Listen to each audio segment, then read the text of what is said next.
good evening. I'm making this video real quick to bring on a massive update on KLI. We're gonna just start with some boosters. First of all, for those who do not know, Epsilon, the first water rocket that KLI has designed, which has evolved into Centaur 6 and the oncoming Eclipse 2. Epsilon recently retired, or we had recently retired the second to last active booster, which has flown the most.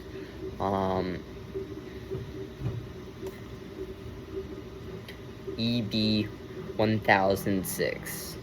The EB, sorry, backwards it says 2. Booster 1006, I believe to date has flown 18 times.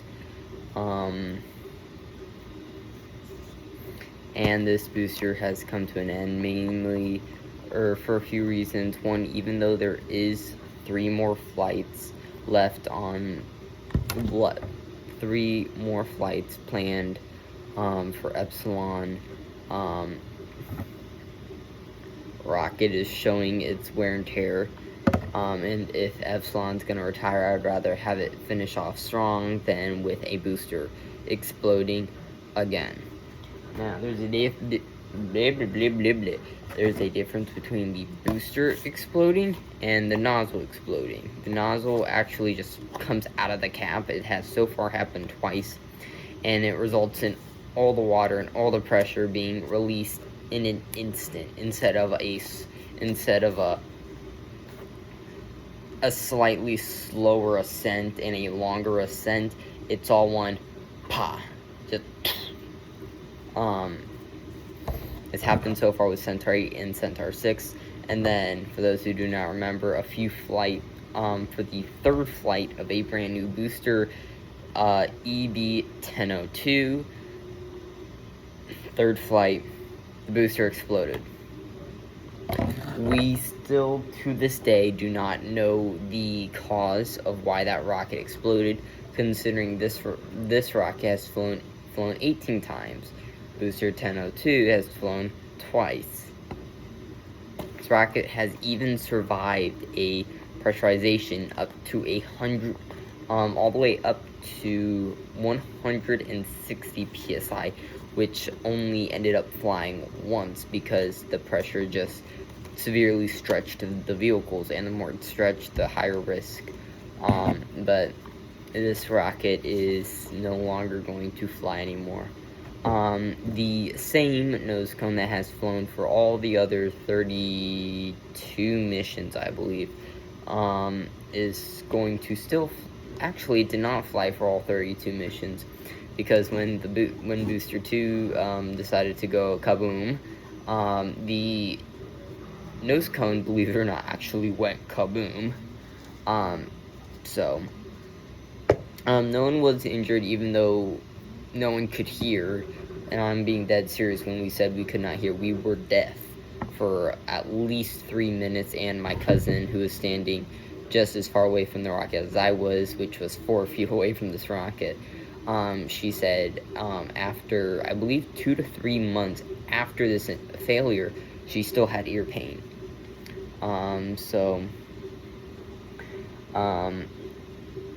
I have yet to get a paint job, but like the writing and all that on, but this is Booster 1005, and Booster 1005 is going to fly for the last few flights.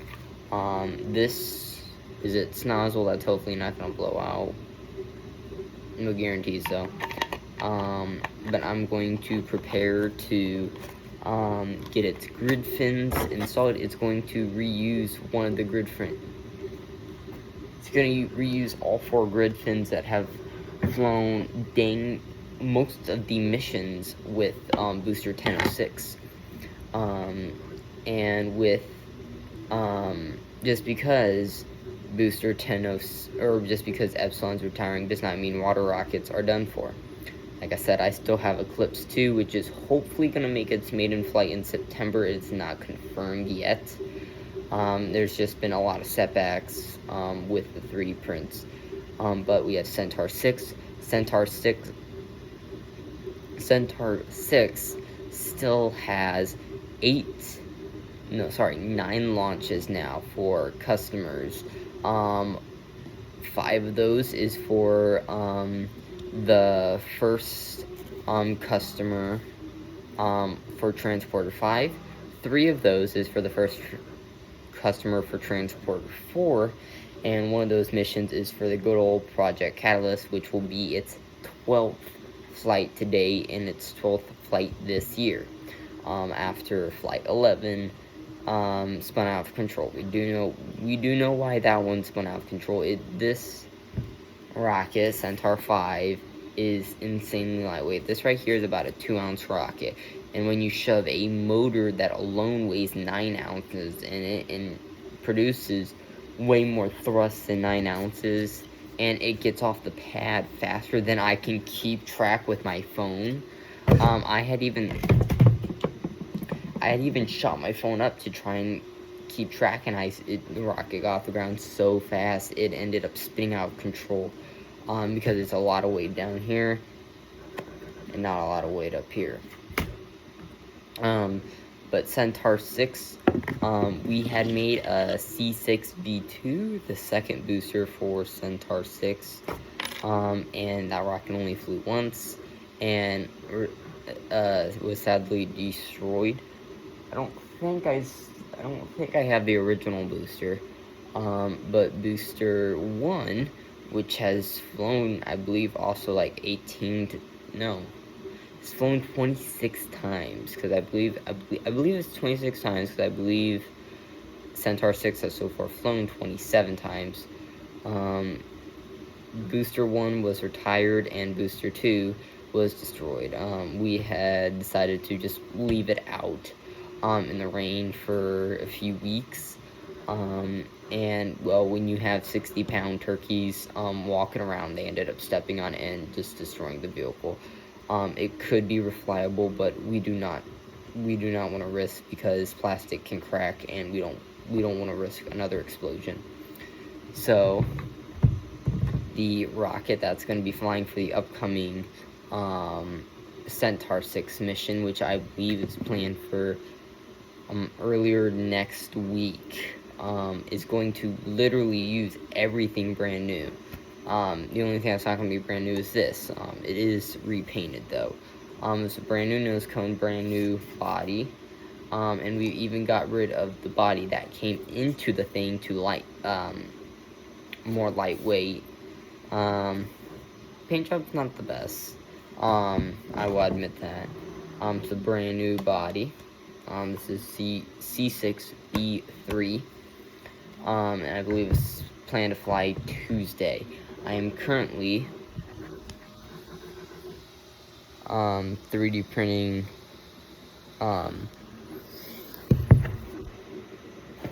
stuff for that right now. And then this rocket's preparing to fly. I know what the mission's gonna be. I'm not going to announce what this mission's going to carry. I decided to literally launch this rocket, I think 3 hours ago. I'm like, no, I'm going to launch it tomorrow, so it's going to fly tomorrow, I believe, at like 2 to 4 o'clock. Like I said, I know the payload. Now this booster has only, this will probably give you a hint, this booster has only flown for this specific missions, like how there's Project Catalyst, and most of its flights have been on, Centaur 1A, Centaur 4, Centaur 5, and Volcaris, and now an upcoming Centaur 6. This booster has only flown twice, for the first 2 missions of this program, which I believe has a total of 10 missions planned.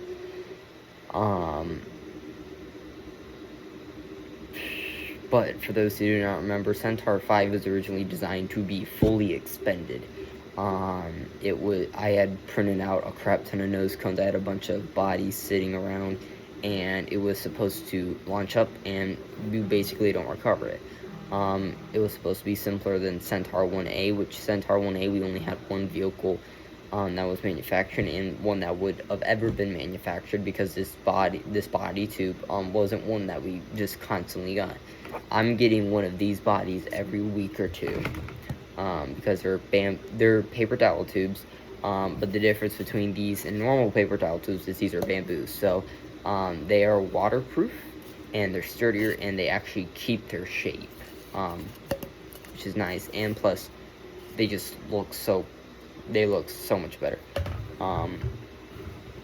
And then go check out my channel, my other channel. I think it's still named KLI Suborbital, even though it's going to be a new name, because I'm going to be dropping massive updates with the future plans of KLI and where we see ourselves in a few years, in 5 to 10 years time.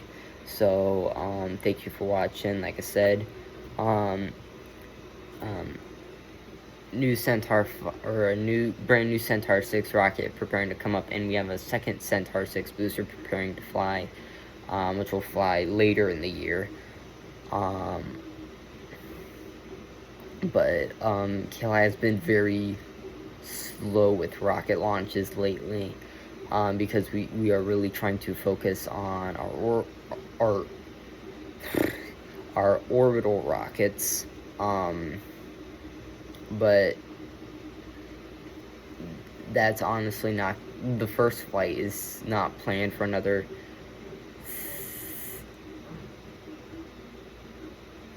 6 years. The plan is for a late 2032 launch, and it's going to be carrying a live payload instead of a dummy payload to low Earth orbit.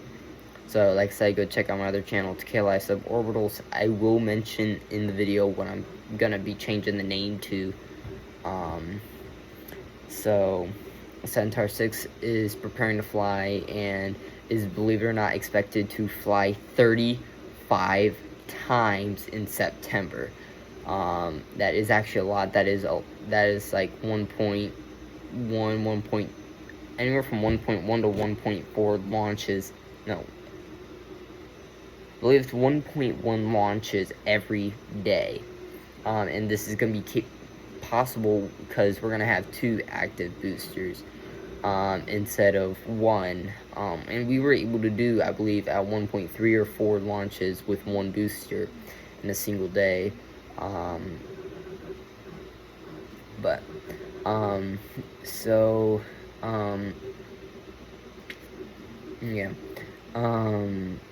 We have our Centaur 2C rocket, which finished rolling earlier this week or last week. I have horrible memory, but it does not look like a Centaur 2C, because we have the body, which cuts off at the beautiful paint job, and then it goes into a center part for our capsule. And this capsule, we have not confirmed what will fly, but it's going to sit on top. Now, as you can see, it's wider. Like, if I were to line it up perfectly straight, you can see how much it hangs over. It is wider.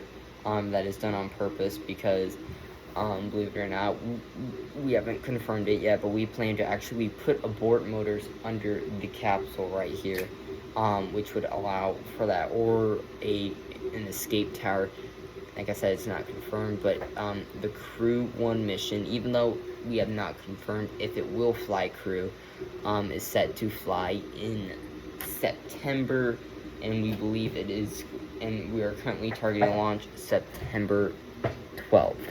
So, if you guys want to keep up to date, subscribe, and because that's a way you will get reminded or notified when I post a video.